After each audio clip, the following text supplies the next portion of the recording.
Oi, pessoal do primeiro ano, eu sou a Cris, professora de português, e a gente vai fazer uma revisãozinha para o nosso simulado.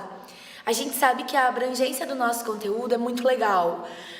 A gente foca bastante na interpretação textual e nas informações que o texto traz, seja no que está explícito ou no que está implícito. Para que a gente consiga chegar nesse foco inicial, a gente parte do princípio da comunicação. E a gente precisa entender que realmente a comunicação é uma troca que se dá entre emissor e receptor. É claro que entre eles gira uma mensagem.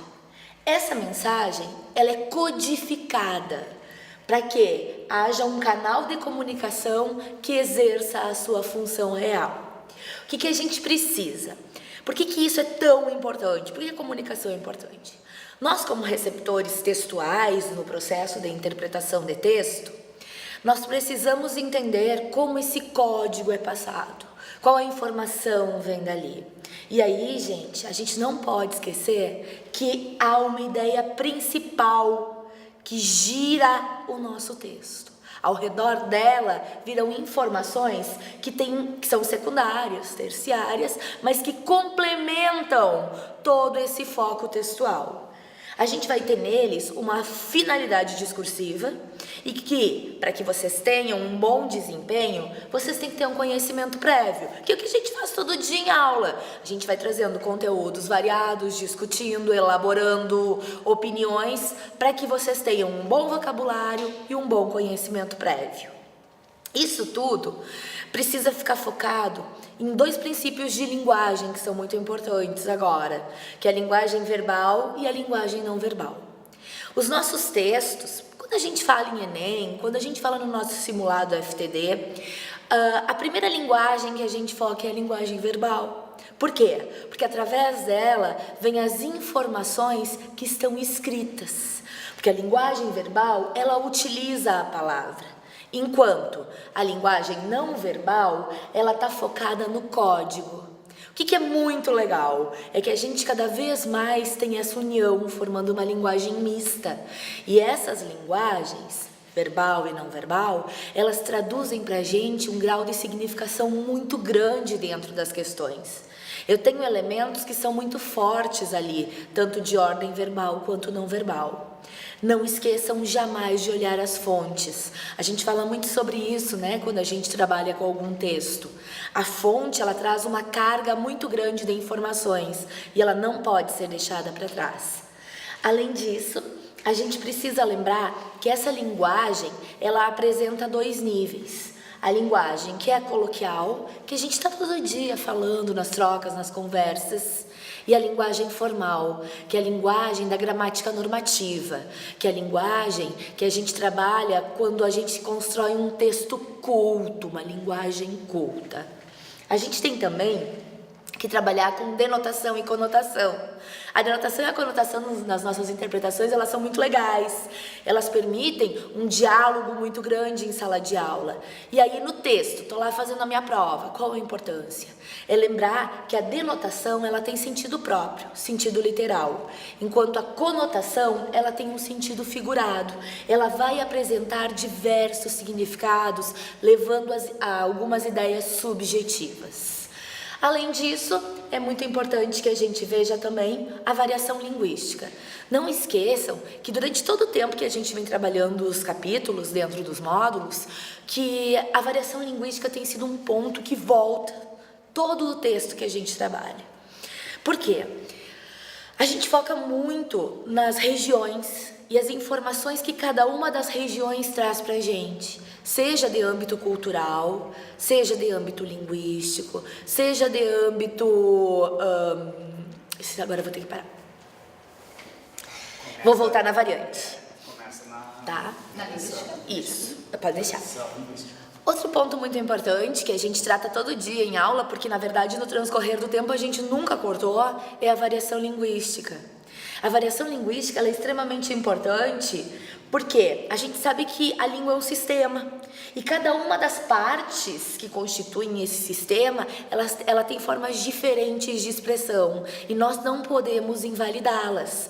Dessa forma, a gente precisa lembrar que nós temos variações regionais, variações históricas, variações sociais e variações situacionais. E cada uma delas pode estar expressa no texto, seja ele constituído de linguagem verbal ou não verbal.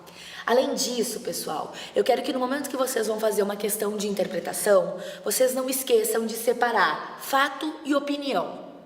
Fato é o que vem no texto, opinião é aquilo que eu me dou o direito de interferir, mas eu não posso.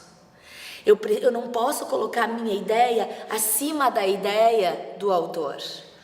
Eu preciso encontrar pistas textuais. Os textos, eles têm início, meio e fim. E essa continuidade textual é o que me dá as pistas para que eu consiga trabalhar dentro da questão. As questões também têm esse objetivo, trabalhar início, meio e fim. Eu preciso buscar a ideia central desse texto.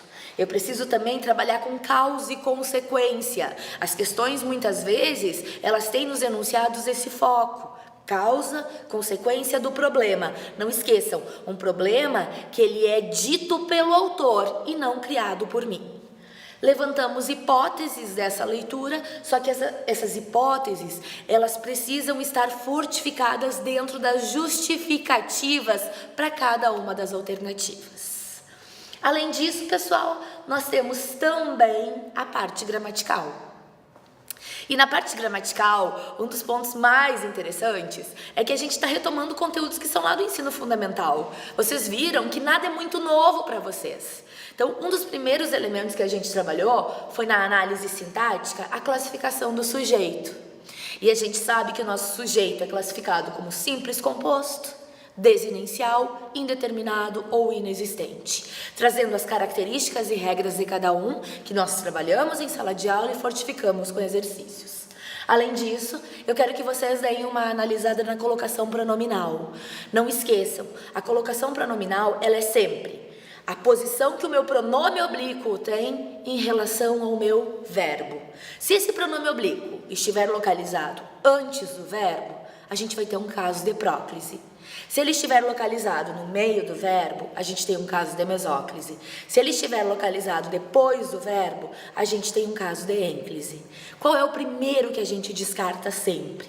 A gente avalia todos os termos da próclise, porque é aquela que tem o termo atrativo, que vai puxar o pronome para antes do verbo. Descartei, não há caso de próclise, vejo a mesóclise, que só acontece com dois fatores, né? Com o futuro, verbo no futuro do presente ou no verbo no futuro do pretérito. Não fechou, vou para a ênclise. Então, é um processo que a gente tem feito em sala de aula e tem discutido em sala de aula. Vocês não vão ter maiores problemas com isso, só deem uma revisada nas regrinhas. Pessoal, a gente fala muito em origem da palavra. Não, pode tirar esse, velho. Eu nem vou usar esse aqui, tá? Então aí eu já posso me despedir depois que eu acabar aquele lá, tá? Acabou aquele lá? Esse aqui eu não vou usar. Volto nesse? Aqui eu acabo, tá? Isso aí, tá. Aquele ali anterior, o branquinho, não vai. Porque aí especificar muito cada regra e não é o objetivo. Pessoal, então, acabado o processo da análise da colocação pronominal. Não, quer que eu faça de novo a colocação pronominal? Não precisa, né? Tá. Então, acabado o processo da colocação pronominal, a gente encerra aqui o nosso conteúdo para o simulado, lembrando que o nosso foco principal é conseguir compreender as questões, trabalhar com o processo interpretativo. O restante do processo gramatical, ele vai se enquadrando e dando um resultado positivo para vocês. Uma boa prova para todo mundo, um beijão!